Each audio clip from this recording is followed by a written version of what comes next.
Bom, pessoal, então, o que eu imaginei para a gente hoje, nesse período, foi dividir esse nosso encontro em 4 principais partes.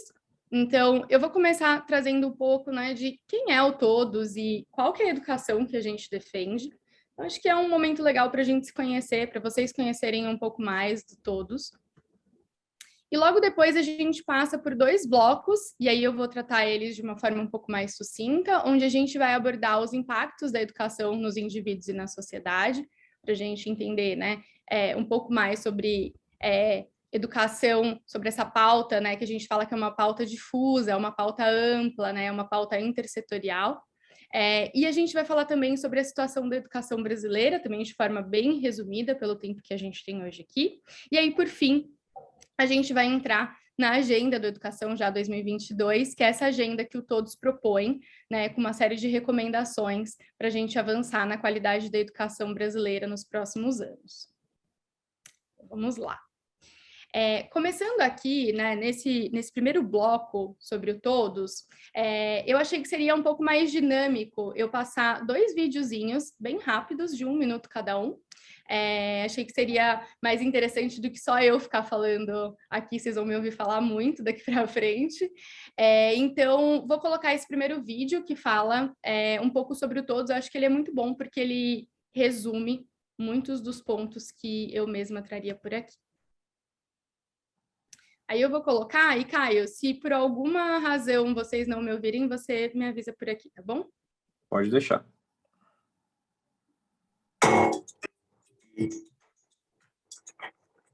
Nós todos somos o Todos pela Educação. Uma organização que atua na defesa do direito dos alunos, da escola pública de qualidade e na valorização dos professores. Uma instituição independente, que não foge à luta, que não tem medo de cara feia, que acredita na educação acima de tudo. Um movimento plural, que valoriza o diálogo, que respeita opiniões divergentes e que contribui para construir consensos. Uma organização decisiva, atuante, que trabalha com evidências e se posiciona através de propostas concretas para fazer a educação avançar. Assim é o Todos, independente, plural e decisivo. Somos todos, todos pela educação. Boa. Então tá bom. Acho que esse vídeo ele resume bastante, né? Não só quem é o Todos, né? Mas quais são os nossos principais valores. Mas tem alguns pontos que eu queria destacar aqui. Então, o Todos, ele é uma organização do terceiro setor que nasce em 2006, então a gente tem 16 anos de trajetória, né, com o mesmo propósito, que é a defesa da qualidade da educação para todos os brasileiros. E aí, a gente atua em 4 principais pilares, né? Então, o primeiro pilar é o pilar de produção de conhecimento e de formulação de políticas públicas. Um segundo pilar é o pilar de monitoramento público. A gente atua também com mobilização da sociedade civil e também com articulação política, né? E aí, eu queria destacar aqui também que tem um ponto muito importante dentro dos nossos valores, que é o nosso valor de independência, né? Então, nós não somos financiados por nenhuma organização, né, pública, por nenhum tipo de governo, nós não temos nenhum link com nenhum tipo de governo, e isso para a gente é muito importante, porque na nossa visão é o que garante essa nossa independência crítica, de poder criticar quando precisa, mas também de elogiar quando os elogios são pertinentes, né? E aí, por fim, o nosso suprapartidarismo, então somos suprapartidários, né? A gente dialoga com todos os partidos do campo democrático, inclusive por isso estamos aqui hoje, que é diferente de ser apartidários, né? A gente não nega a existência dos partidos, muito pelo contrário, mas a gente dialoga com todo mundo. Então, agora eu vou passar um outro vídeo bem curtinho para vocês, que vai mostrar um pouco de qual que é essa educação que a gente defende, daí a gente volta a conversar. Deixa eu ver se vou conseguir passar para o próximo aqui, peraí.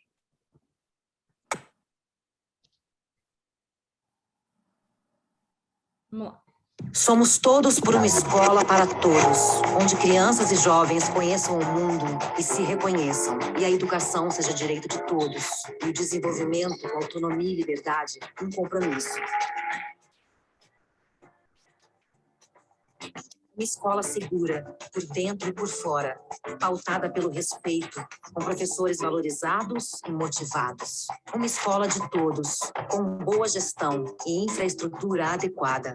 Uma escola democrática, participativa, inovadora, na qual todos os alunos aprendam a serem cidadãos críticos e conscientes de si, das suas comunidades, do país e do planeta.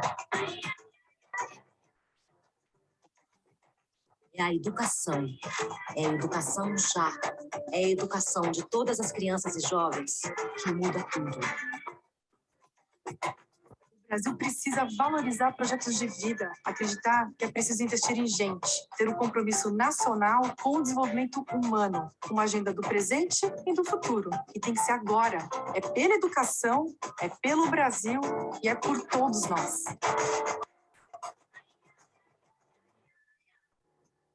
Somos todos pela educação. Boa. Eu gosto bastante desse vídeo porque eu acho que ele resume bem a educação que a gente defende, mas só destacando, né, que é uma educação realmente equitativa e inclusiva e que seja capaz, né, de desenvolver nas nossas crianças e nos nossos jovens as habilidades necessárias, né, para que eles consigam exercer plenamente a sua cidadania e estarem plenamente capacitados também a entrarem no mercado de trabalho. E aí, bom, agora que a gente já se conheceu aqui, a gente vai seguir a nossa jornada, entrando nesse segundo bloco de impacto da educação nos indivíduos e na sociedade.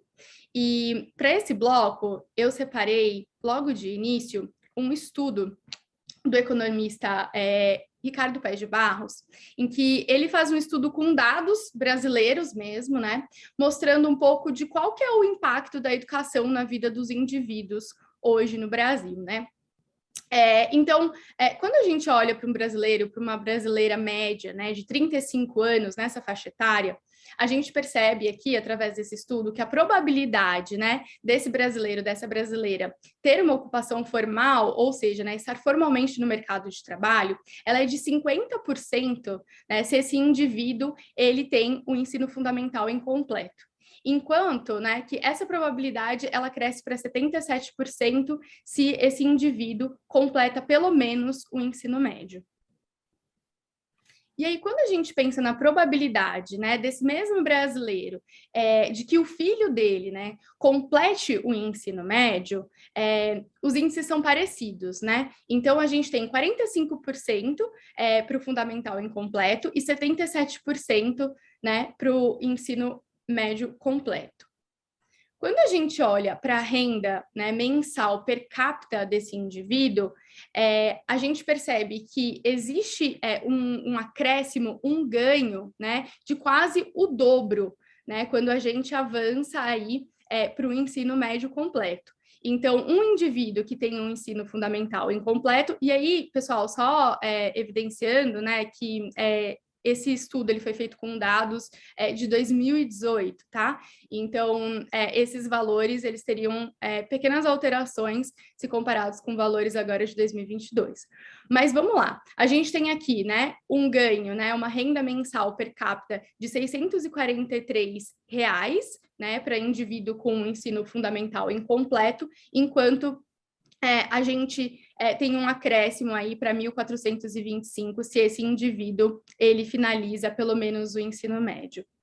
Então, aqui, eu acho que é legal trazer esse estudo, porque a gente consegue começar a pensar que a educação, né, ela está diretamente relacionada com a probabilidade desse indivíduo, né, entrar no mercado de trabalho e ter uma atuação formal, desse indivíduo ter a sua renda, né, impactada. Então, que renda é essa que esse indivíduo vai ter? Então, essa renda varia de acordo com esse nível educacional, e mais do que isso, né, a gente está falando que a educação, ela não só está impactando a nossa geração, mas ela está impactando as gerações futuras, né, então ela está impactando as nossas crianças, os nossos jovens, mas também os filhos, né, dessas crianças e desses jovens que virão no futuro. E aí aqui, continuando, né, nas nossas evidências, a gente tem uma série de outros artigos que também mostram um pouco do impacto da educação na questão de segurança pública. Então, um ano a mais de estudo, ele tende a reduzir a taxa de aprisionamento de 11% a 16%. E aí, uma série de outros estudos também mostram que o acréscimo de um ano letivo no ensino fundamental, ele está relacionado a um aumento de 3,2 meses na expectativa de vida. Bom, e tudo isso, então, para dizer o quê, né? Para dizer que a educação, ela não se encerra em si mesma, né? Ela vai além. Então, quando a gente está falando de educação, a gente está falando de uma pauta que é transversal, uma pauta que dialoga diretamente com segurança, com emprego, com a vida, né, com a qualidade de vida da nossa geração, das próximas gerações, as gerações futuras, com o crescimento econômico do país e com a visão e com a percepção de futuro, né, dos indivíduos e do próprio país. Bom, e aí aqui a gente já entra no nosso terceiro bloco para falar um pouquinho sobre a situação da educação brasileira. Eu vi no chat, enquanto a Beatriz estava apresentando, né, que a gente tem alguns professores, algumas professoras participando aqui com a gente, e eu imagino que todos vocês, nesses últimos tempos, devem ter se deparado aí no noticiário, né, com notícias falando sobre os impactos, né, da pandemia na educação. Então, depois da saúde, né, a educação foi uma das áreas mais impactadas pela pandemia. E aí, mais para frente, a gente vai falar um pouquinho disso. Mas eu acho que vale a pena a gente se perguntar, mas e antes da pandemia, né? Como que era antes? Será que estava tudo bem? E aí chegou a pandemia, e aí a pandemia devastou tudo? Como que era a situação da educação brasileira antes da pandemia? E aí eu convido vocês para embarcarem, então, aqui comigo, para a gente conversar. Bom, então, esse quadro, né, ele tem a proposta de nos trazer um pouco dessa visão, né, do tamanho do nosso desafio nesse período pré-pandemia. Então, essa figura aqui, essa figura 1, ela mostra o percentual de estudantes com aprendizagem adequada nas redes públicas e privadas, né, nessa série temporal, né, nesse período de 12 anos, de 2007 a 2019. E eu acho que esse quadro ele é super interessante, porque ele nos mostra algumas coisas muito valiosas.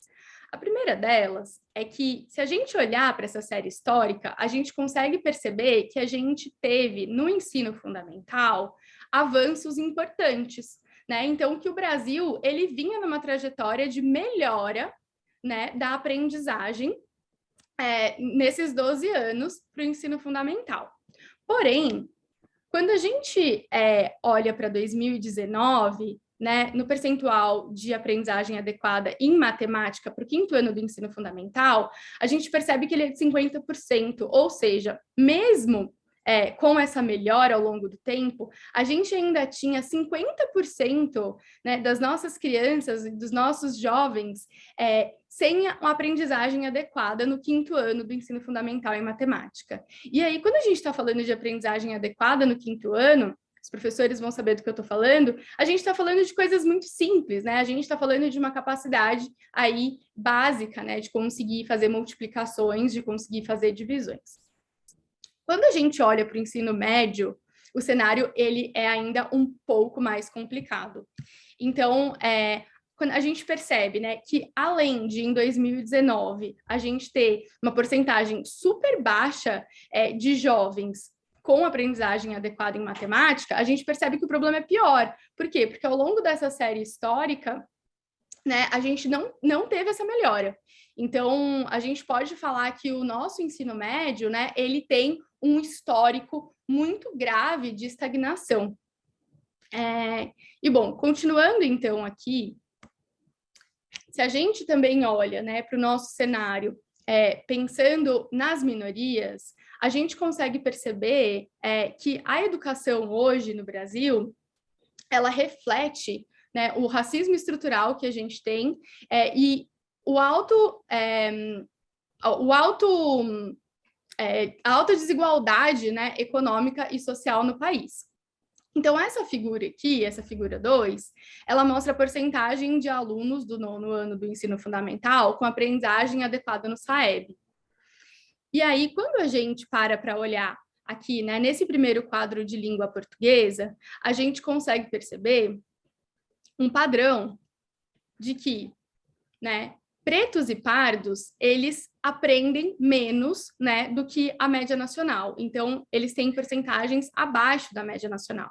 E a mesma coisa aqui, né, para os nossos jovens que têm um nível socioeconômico baixo e que vivem na zona rural. E quando a gente olha para a matemática, a gente percebe o mesmo padrão, né, só que com índices ainda mais agravados. Bom, e aqui a gente está falando de Brasil, né? A gente está falando e trazendo alguns dados internos, mas eu achei que seria interessante também a gente fazer uma análise pensando, né, externamente, né? Então, uma análise internacional pensando em outros países, né? Como que é o Brasil em relação a esses outros países. E essa figura aqui, ela é uma figura interessante, porque ela consegue, né, nos mostrar esse percentual de estudantes por nível de proficiência em leitura na prova do PISA. Então, nada mais é esse gráfico do que uma comparação dos países da OCDE nesse nível de proficiência e aqui nesse nível 2, né? E o que é esse nível 2? Então, quando a gente fala do nível 2 de proficiência, a gente está falando de um nível que é considerado um nível muito básico, né, para esse indivíduo participar da vida social, econômica e cívica da nossa sociedade. Então, basicamente, esses estudantes aqui de 15 anos, eles teriam que saber interpretar um texto muito simples, né, para conseguir ali ter uma autonomia crítica de convivência, enfim, na vida social. Então, olhando aqui para o gráfico, a gente consegue perceber, né, não só que o Brasil ele está muito abaixo, né, da média dos países da OCDE, mas que também quando a gente compara, né, com nossos próprios vizinhos aqui da América do Sul, então com o Chile, com o Uruguai, a gente percebe que o Brasil ainda assim ele performa mal, né? E para além disso, a gente consegue perceber também que 50% dos nossos jovens de 15 anos, eles performam abaixo do nível 2, né? Então, metade dos nossos jovens de 15 anos não seriam considerados, né, aptos aqui a exercer uma cidadania ativa, né, no sentido de, enfim, terem plenas condições de, enfim, conviver com uma autonomia crítica dentro da nossa sociedade. E aí, continuando nessa comparação internacional, essa outra figura é bem interessante também, porque ela mostra o resultado médio em leitura do PISA pelo quartil de nível socioeconômico de cada país, né, em 2018. Então, o que tudo isso quer dizer para a gente aqui, né? Basicamente, quer dizer que o quartil superior brasileiro, ou seja, né, as nossas crianças e os nossos jovens mais ricos, né, eles estão aprendendo menos, né, do que a média dos países da OCDE. Então, aqui eu acho que é muito interessante a gente perceber que, além disso, né, quando a gente olha aqui para o finalzinho desse gráfico, a gente consegue perceber que os nossos jovens, né, mais ricos e que teoricamente teriam acesso a uma educação de mais qualidade, eles ainda assim aprendem menos do que os jovens, do que as crianças mais pobres de países como, por exemplo, Singapura e China.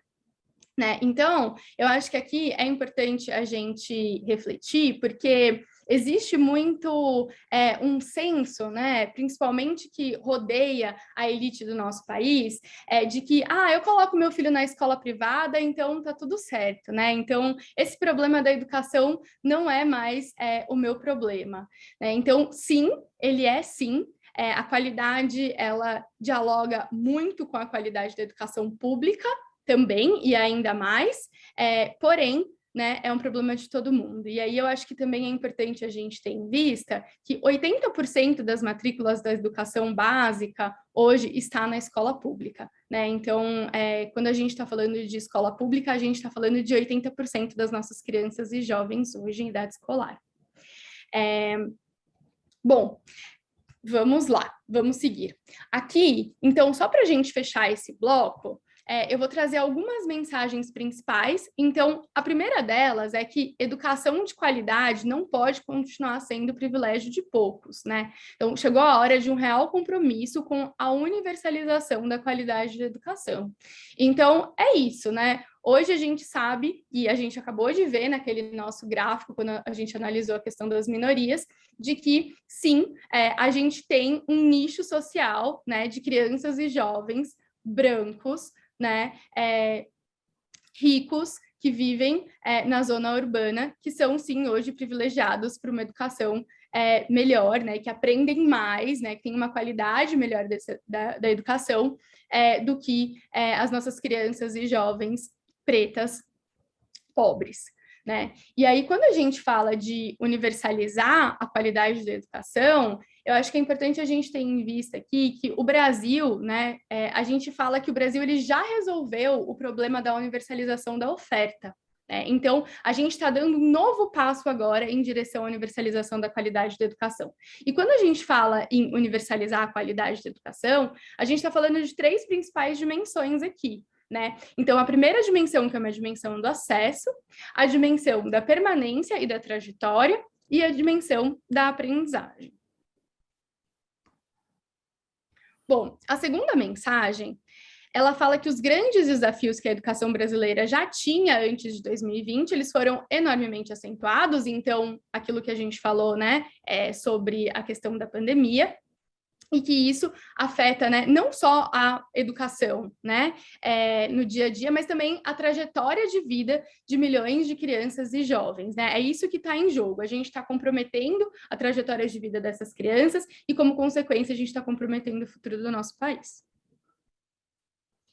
E aqui, sem ações efetivas e muito esforço no curto, médio e longo prazo, o que vem ocorrendo nesse período, ele vai impactar de forma profunda o futuro da atual geração de crianças e jovens, né? E como a gente conseguiu perceber lá naquele estudo, não só o futuro dessa geração, né? Mas também das próximas gerações que virão.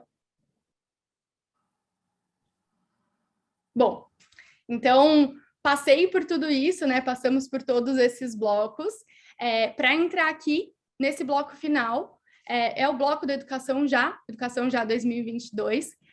Nesse bloco, né, eu vou trazer o Educação Já, aqui destrinchado para vocês. Eu vou trazer de uma forma um pouco mais rápida, um pouco mais resumida pelo tempo que a gente tem, mas não precisem se preocupar, porque eu vou compartilhar isso com o Caio, com o pessoal do ITV, depois vocês podem receber esse material completo.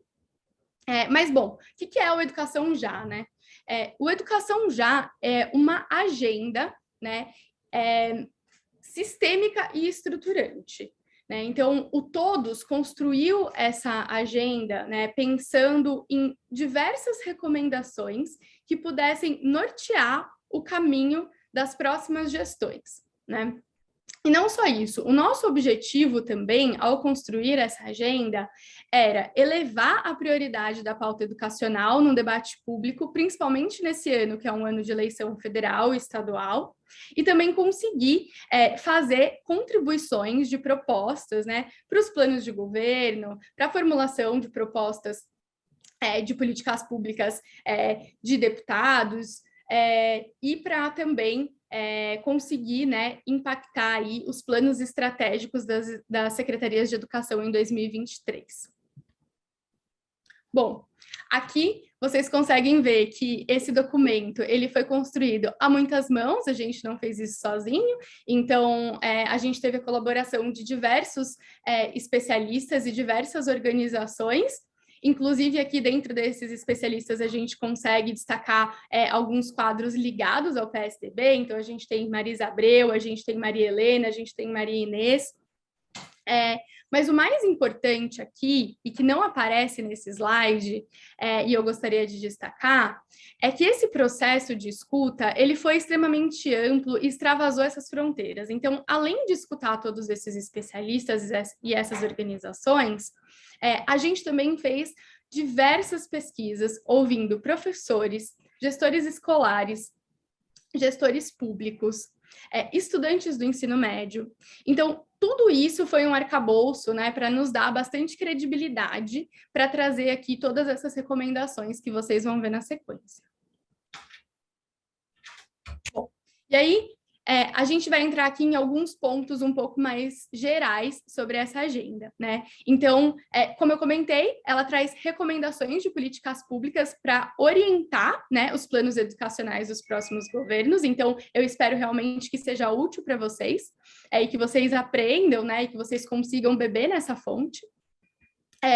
E oferecer subsídios, né, para orientar essa agenda educacional ao longo dos próximos 10 anos. Bom, as recomendações que a gente vai trazer aqui, né, que eu vou trazer aqui hoje, elas são voltadas para o âmbito nacional e estadual, e muito por conta desse contexto de eleição. Mas a gente não tem, né, a pretensão de propor uma agenda única. Então, a gente entende, né, e a gente tem a plena consciência de que os sistemas educacionais, as redes educacionais do país, elas possuem diferentes trajetórias, diferentes pontos de partida, e que as políticas, elas precisam ser contextualizadas, né, a cada realidade. E aí, por fim, como que esse material ele é estruturado, né? Então, primeiro a gente vai falar um pouquinho sobre as premissas que baseiam todas essas recomendações. Depois a gente vai falar um pouquinho sobre as ações para mitigar os efeitos imediatos da pandemia. E aí, por fim, a gente entra na nossa agenda sistêmica e fala um pouco sobre as 10 medidas. Então, vamos lá.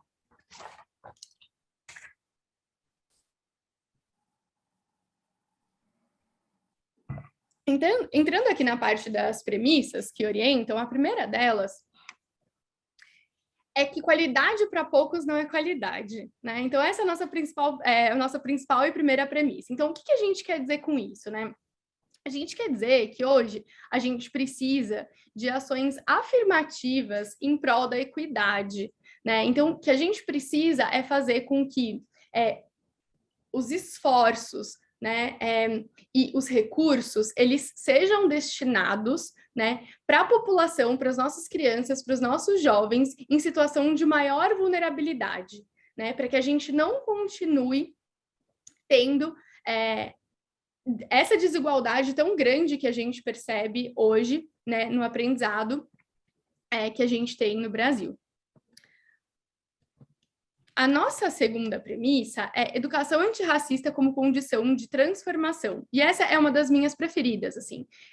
Ela é fundamental. E aqui, o que a gente quer dizer com isso, né? A gente quer dizer que não dá para a gente discutir política pública educacional sem a gente discutir a pauta racial, né? Então, que as perspectivas antirracistas, elas precisam permear, né? Elas precisam estar presentes de forma transversal em todas as etapas da política pública educacional.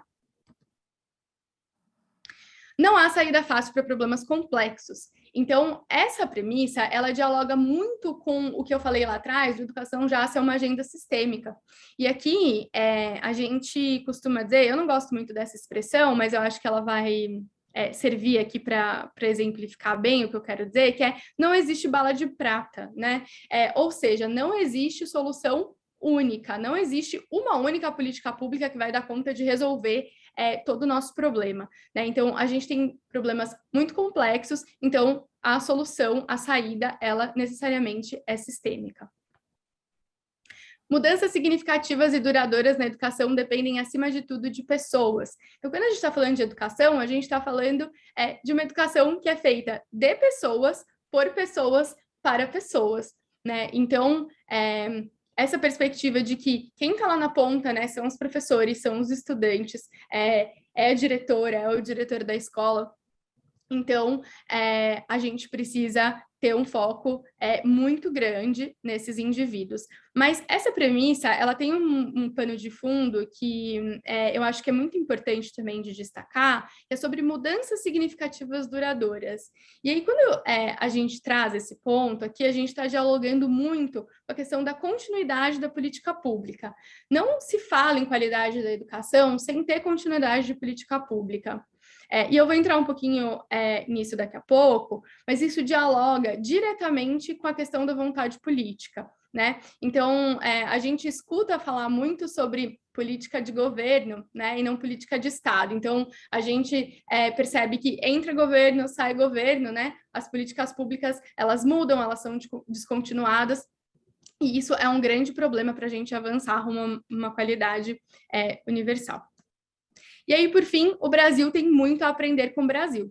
Então, aqui a gente traz a visão de que dentro do Brasil existem boas práticas, né, e que precisam de continuidade e que precisaram de continuidade para se tornarem boas práticas, que a gente pode sim beber nessa fonte, que a gente pode se inspirar e que a gente pode aprender, e não necessariamente a gente precisa só ficar buscando, né, essas soluções em outros países. Então, aqui, né, a gente tem, por exemplo, o caso do Ceará, né, na alfabetização em regime de colaboração. A gente tem o estado de Pernambuco, que é uma referência em ensino médio em tempo integral, e a gente tem, por exemplo, Coruripe, que é uma cidade pequena no interior de Alagoas, que tem a escola com o melhor IDEB do Brasil, e Teresina também, que é uma das capitais mais pobres e que apresenta um IDEB invejável. Bom, então, fechei aqui essas premissas que vão orientar as propostas do Educação Já, e vou passar aqui para as ações, né, de mitigação dos efeitos imediatos da pandemia na educação básica. Bom, então, como a gente conversou, né, a pandemia, ela trouxe esses múltiplos e graves impactos para o setor educacional, e isso não vai ser superado de uma forma rápida. Então, as próximas gestões, né, e as próximas lideranças políticas, elas vão ter um papel de extrema relevância para o enfrentamento desses efeitos. E aqui, a gente traz um conjunto de principais ações, né, que vão ser fundamentais para a gente mitigar esses efeitos. A primeira delas é sobre enfrentamento do abandono e da evasão escolar. Então, antes da pandemia, né, o Brasil já tinha níveis alarmantes de abandono e de evasão escolar, e isso se agravou ainda mais. Tem um estudo do CONJUVE, do Conselho Nacional da Juventude, que mostra, né, um crescimento de 28% para 43% entre 2020 e 2021 de jovens que disseram que pensariam, né, que estavam pensando em abandonar e evadir da escola. Então, só para vocês terem uma noção aqui do tamanho, né, desse problema. E aí, quando a gente fala, né, de ações, né, de enfrentamento e de abandono, só para exemplificar, o que a gente está falando, né? Então, a gente está falando, por exemplo, de ações de busca ativa, né? A gente tem vários exemplos incríveis de estados que fizeram um baita trabalho. Então, o Ceará, por exemplo, fez algo muito diferente de busca ativa das próprias crianças, né, dos próprios alunos buscarem ativamente, trazerem para o retorno da escola seus colegas. E a gente está falando de ações preventivas também, né? Então, como, por exemplo, bolsas para que esses estudantes eles não precisem evadir para entrar no mercado de trabalho, ou mapeamentos, né, para que também as escolas consigam ter uma visibilidade de quem são esses estudantes, né, que tenderiam a evadir e aí conseguir tomar ações preventivas. Bom, realização de ações de acolhimento e suporte emocional. Então, a pandemia, ela teve, né, um efeito não só, né, na saúde física, né, mas também na saúde emocional dos nossos jovens e das nossas crianças.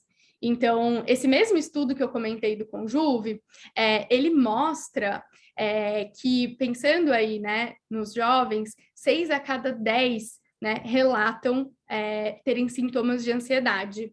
e 1 a cada 10 diz que já pensou, né, já teve pensamento suicida ou que já se mutilou. Ou seja, assim, o cenário, ele é muito triste, ele é avassalador. E ele, né, não se circunscreve só nas nossas crianças e jovens, ele também afetou muito, né, a comunidade escolar como um todo, principalmente os nossos professores. E aí, quando a gente fala em ações, né, de acolhimento e suporte, bom, a gente tem uma ampla gama aqui de possibilidades, aí só trazendo um pouco de forma ilustrativa, a gente pode falar aqui, por exemplo, de formação continuada para esses profissionais, né, que estão na sala de aula, tendo que lidar com essas crianças e com esses jovens. A gente pode falar aqui de protocolos de encaminhamento, né, porque isso é um problema intersetorial. A gente não está falando só de educação, a gente está falando de educação e está falando de saúde também. Recomposição da aprendizagem, né? Então, bom, os impactos na aprendizagem são imensos, né? A gente tem estudos que mostram, só para vocês terem uma ideia, vou trazer um exemplo de um deles aqui, né? Que é uma nota técnica, inclusive, do próprio Todos, que mostra que pós-pandemia, a gente teve um aumento de 66%, né, de analfabetismo das nossas crianças entre 6 e 7 anos. E isso é, assim, muito, muito chocante, né? Então, a gente teve impactos muito severos na aprendizagem.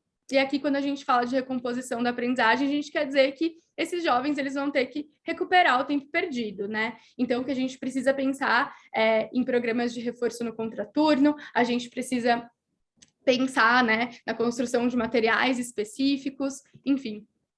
E aí, trazendo aqui o quarto e último ponto dessa parte, promoção da inclusão digital. Então, a pandemia evidenciou muito, né, a necessidade da inclusão digital que já existia antes dela. Então, com essa necessidade, né, do estudo híbrido e do estudo à distância, ficou ainda mais claro, né, a nossa necessidade de avançar nesse sentido. E aí, aqui, quando a gente fala em promover a inclusão digital, a gente está falando em garantir infraestrutura necessária, né, então, internet numa velocidade alta, equipamentos adequados, e também para garantir que o uso dessa tecnologia ele seja feito em favor da aprendizagem.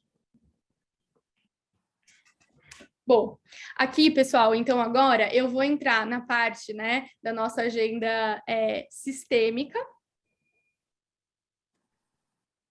E eu vou trazer aqui essa mandala, né, que mostra, né, quais são essas 10 medidas estruturantes que a gente traz nessa agenda sistêmica.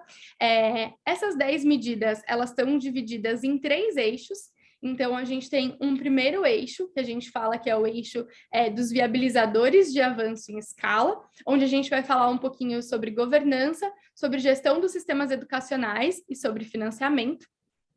O eixo dos fatores escolares essenciais, que a gente vai falar um pouco sobre professores, gestão escolar e políticas pedagógicas, e o eixo dos caminhos específicos por ciclo, quando a gente vai abordar primeira infância, alfabetização, anos finais e ensino médio.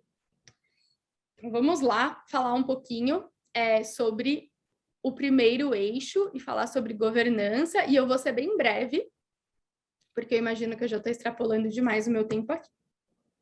Bom, vamos lá.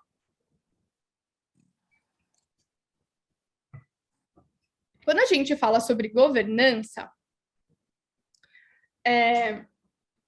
a gente está falando na necessidade do fortalecimento da governança nacional, né? Então, a gente está falando que a gente precisa que governo federal, estados e municípios trabalhem juntos, né, de uma forma pactuada para que a gente consiga avançar nas políticas públicas de educação. Bom, e aí aqui, né, a gente entende que ainda existem diversos desafios, né, de coordenação e pactuação, né, das políticas públicas na educação brasileira. A gente ainda tem uma série de sobreposições de funções, de falta de apoio, de ação conjunta. Mas tem 2 principais pontos aqui que eu quero que fique na cabeça de vocês, que é onde a gente precisa avançar. O primeiro deles é na regulamentação e na implementação do Sistema Nacional de Educação. Então, o Todos vem trabalhando muito, e Todos acredita muito que esse é um passo muito importante que o Brasil vai dar rumo ao fortalecimento da sua governança nacional. Hoje, a proposta do Sistema Nacional, ela tramita dentro do Congresso, ela está na Câmara, né, esperando o relator no plenário. Mas, enfim, todas essas pautas que a gente chama de pautas bombas, né, que vem surgindo, como recentemente a do ICMS, por exemplo, elas dificultam, né, a tramitação e o avanço dessas agendas mais estruturantes. Então, bom, regulamentar e implementar o Sistema Nacional de Educação é algo primordial e também fortalecer o regime de colaboração com os municípios. Então, é fundamental que a gente fortaleça, né, o regime de colaboração entre estados e municípios. E aí a gente entra aqui na parte de gestão da educação. Então, quando a gente fala em gestão da educação, a gente está falando que a gente precisa modernizar a gestão dos órgãos da administração pública. Então, a gente precisa fazer, né, com que as secretarias de educação, elas criem condições, né, e apoiem as escolas em prol da aprendizagem. Então, a gente sabe, né, que hoje a gente precisa melhorar, né, a capacidade da nossa gestão, então a gente precisa trabalhar para que a gente tenha uma administração pública mais moderna, né? A gente precisa também focar e pensar na importância de se selecionar, né, ministros, secretários e equipes, né, com competências técnicas necessárias para os seus respectivos cargos, isso é muito importante. E a gente precisa garantir, né, que esses órgãos eles vão trabalhar com boas práticas já consolidadas de gestão. E também a gente precisa trabalhar no fortalecimento, né, da capacidade desses gestores em liderar, né, em mobilizar e engajar através de um modelo de gestão democrático. Então, como a gente falou lá atrás, a educação é feita de pessoas, né? Então, se a gente não lidera, se a gente não mobiliza, se a gente não engaja através do propósito, construindo uma cultura colaborativa, vai ser muito difícil desse gestor público conseguir fazer uma boa gestão. Bom, e aí a gente entra, se eu não me engano, no terceiro ponto desse primeiro eixo, financiamento. Então, aqui a gente está falando, né, sobre a necessidade de implantar um financiamento mais distributivo e indutor de qualidade. A gente precisa fazer, então, né, com que a gente proteja, né, e amplie o investimento por aluno na educação básica, mas, ao mesmo tempo, a gente precisa garantir, né, a distribuição dos recursos, que ela seja feita, né, de uma forma mais equitativa. E aí, eu acho que vocês, alguns de vocês podem lembrar de todo o trabalho que o Todos fez nos últimos anos pela aprovação do novo Fundeb.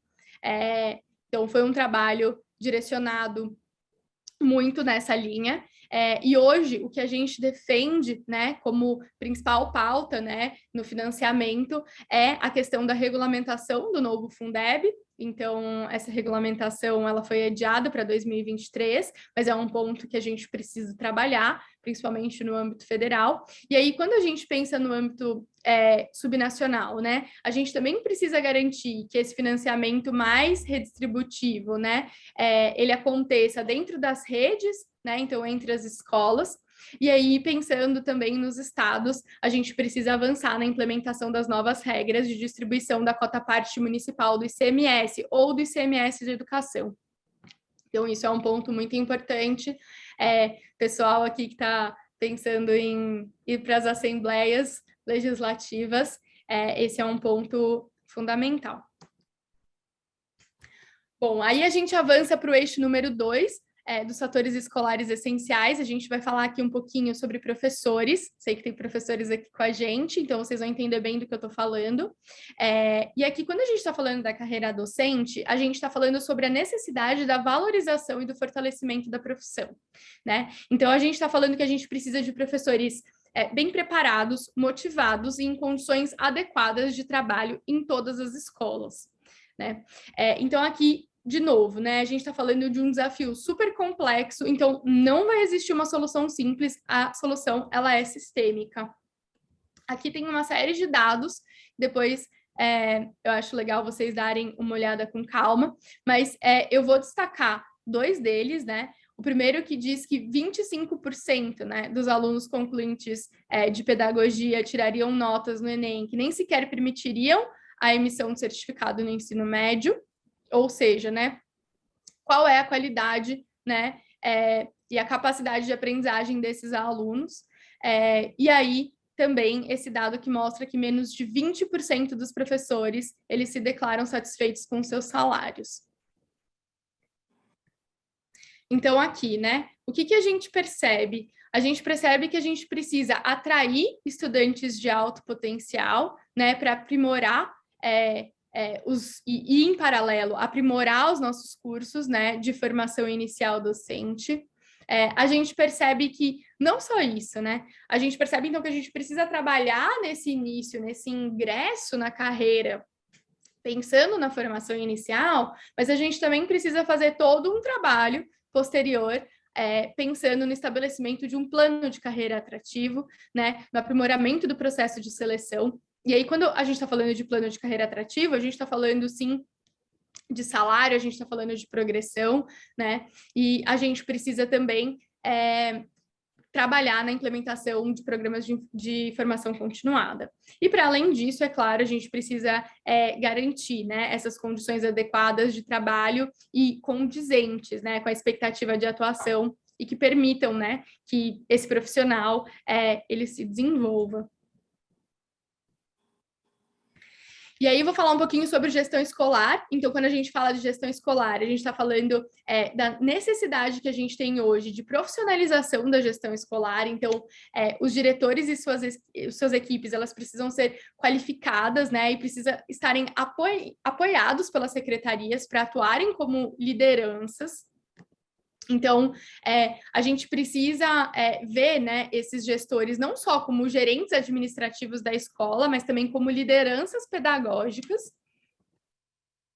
E também a gente precisa entender que um dos aspectos chave, né, para a gente avançar nesse sentido é a inclusão de critérios técnicos e impessoais no processo de seleção desses gestores, né? Então, aqui a gente tem um dado de 2020 que mostra que aproximadamente 49% dos diretores escolares, eles chegavam no cargo exclusivamente por indicação, né? O que isso faz? Isso faz com que a gente tenha quase metade ali dos nossos gestores escolares, né, não necessariamente capacitados para cumprir aquela função. E aí a gente precisa, então, né, já que a gente está trabalhando, né, na seleção, né, com critérios técnicos, a gente também precisa trabalhar para que esses profissionais eles também consigam se desenvolver, né? Então a gente precisa de programas de formação para as diferentes fases de desenvolvimento desse profissional. E aí também criar mecanismos e ferramentas de apoio a esses diretores, né? Então esse é um papel fundamental aí da secretaria. Gestão pedagógica, então quando a gente está falando aqui de gestão pedagógica, a gente está falando de implantação dos currículos alinhados à BNCC, que é a Base Nacional Comum Curricular.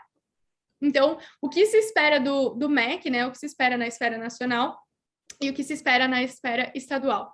Então, na esfera nacional, a gente espera, né, uma coordenação do Ministério da Educação, né, com diretrizes e programas de apoio, né, para os estados. A gente espera um aprimoramento do Plano Nacional dos materiais didáticos, de livros e materiais didáticos, e uma reformulação, né, baseado na BNCC, das nossas provas, né, das nossas avaliações nacionais, então como o Enem e o SAEB, por exemplo. E na esfera estadual, o que a gente precisa, né, é que as secretarias, elas trabalhem nas revisões dos projetos político-pedagógicos, né, que elas garantam os materiais pedagógicos adequados, né, uma boa estrutura de formação continuada para os profissionais e também elas garantam uma avaliação estadual adequada à BNCC. E aí a gente caminha aqui para o nosso último eixo, de caminhos específicos por ciclo, e eu vou começar falando de primeira infância. Então, a primeira infância, para quem não sabe, ela é a fase, né, que vai de 0 a 6 anos completos. Ela é uma fase muito importante. Então, quando a gente está falando de primeira infância, a gente está falando que a gente precisa garantir que todas as crianças brasileiras elas recebam um cuidado integral e com amplas oportunidades de desenvolvimento nessa etapa da vida, né? E aí, quando a gente está falando de cuidado integral, o que a gente quer dizer com isso? A gente quer dizer que essa necessidade, ela extravasa a educação. A gente está falando de saúde, a gente está falando de segurança, a gente está falando de nutrição, a gente está falando de parentalidade. E tudo isso porque os estímulos recebidos, né, nessa fase da vida, ele tem um impacto, né, enorme no modo como essa pessoa aprende pelo resto da vida, né? Então, é uma fase muito crucial. E é nessa fase, né, que é fundamental que as crianças recebam todo esse cuidado.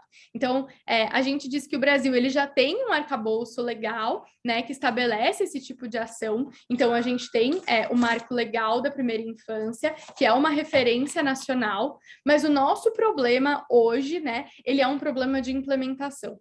Então, a gente fala que a gente tem boas leis, mas a gente não consegue implementá-las de forma efetiva.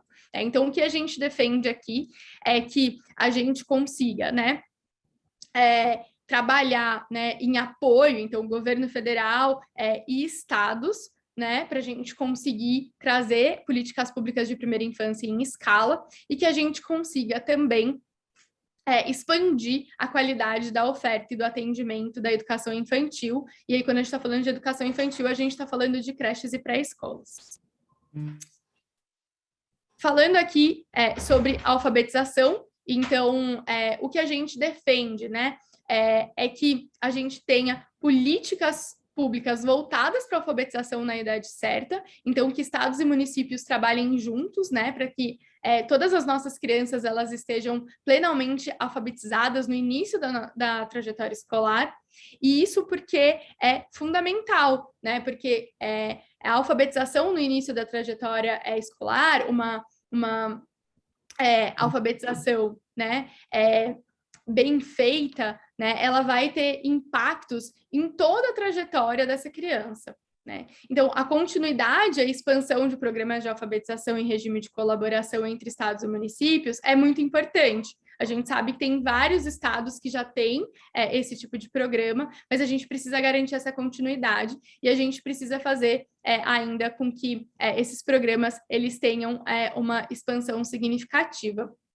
E aqui a gente traz o exemplo bem-sucedido do Ceará, né? Para além disso, na esfera federal, né, a gente precisa fazer com que o MEC, né, ele dialogue com os currículos, né, da BNCC e com as políticas estruturadas na rede de ensino.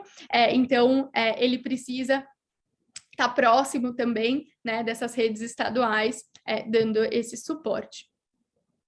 E aí, gente, caminhando aqui para o fim, vou falar um pouco sobre os anos finais. Então, quando a gente fala de anos finais, a gente está falando da construção, né, da necessidade da construção de uma nova concepção, né, de escola para os anos finais. E aí, por que a gente fala isso, né? Porque os anos finais, eles são marcados por baixos níveis de aprendizagem hoje no Brasil, uma trajetória bastante irregular. Essa ainda é a etapa que conta, né, com um baixo grau de prioridade pelas gestões públicas e pouco alinhamento dentro dos territórios. Então, a gente percebe um foco muito grande nos anos iniciais, né, na alfabetização, a gente percebe um foco grande no ensino médio e os anos finais, eles ficam abandonados. Então, é mais do que essencial, né, a gente pensar em políticas para essa fase, para que esse ciclo e para a gente criar, né, uma nova concepção de escola, uma nova concepção de escola mais engajadora, capaz de garantir esse desenvolvimento integral dos estudantes. Bom, e a gente precisa também garantir, né, que essa transição dos anos finais para o ensino médio, ela seja uma transição cuidadosa, né? É aí onde a gente tem os nossos maiores índices de evasão e de abandono. Então, a gente precisa pensar em estratégias de acolhimento e de engajamento desses alunos. E aí, entrando aqui no 10º ponto, né, desses 10 pontos estruturantes, 10º e último, a gente fala um pouquinho de ensino médio. Então, a gente vai falar sobre a reformulação da oferta do ensino médio. Então, aqui, né, o que a gente basicamente defende é que a gente precisa avançar na implementação da Lei 13.415 de 2017. Essa é a lei que institui o novo ensino médio, e ela é uma lei que fala principalmente sobre a expansão da carga horária e da adoção de um currículo mais diversificado e flexível, além, né, de prever a oferta da educação profissional e técnica, né, do que a gente chama de EPT. Então, a gente precisa avançar nessa implementação nos estados, né? E aí, a gente precisa avançar também no ensino médio em tempo integral, né? Então, a gente tem percebido que o ensino médio em tempo integral, ele se consolida nos últimos anos, demonstrando ótimos resultados. Então, com certeza que essa expansão merece destaque e prioridade nas redes de ensino. E aí, aqui, por fim, né, o ensino médio, ela é a etapa dos resultados mais críticos, a gente viu isso lá no comecinho da apresentação. Então, aqui a gente tem uma janela de oportunidade para ter transformações profundas, né? E aí, a gente também pode impulsionar mudanças importantes, né? Acho que vale destacar também que a gente precisa fazer aqui com que os estados, eles consigam, né, encarar o desafio de liderar a implementação do novo ensino médio e com que eles garantam, né, os itinerários formativos diversos em todas as escolas. Então, esse vai ser o principal desafio que a gente vai ter para os nossos estados. E aí, gente, para finalizar mesmo, trago aqui as considerações finais.